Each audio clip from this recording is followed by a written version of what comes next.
بسم اللہ الرحمن الرحیم۔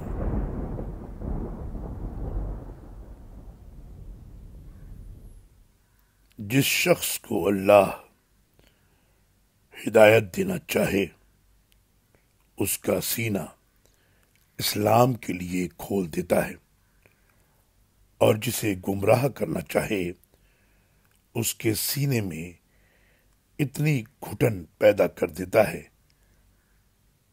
جیسے وہ مشکل سے بلندی کی طرف چڑھ رہا ہو۔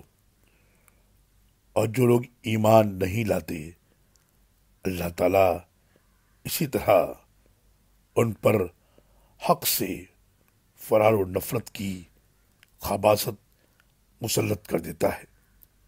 سورہ الانعام آیت نمبر 125۔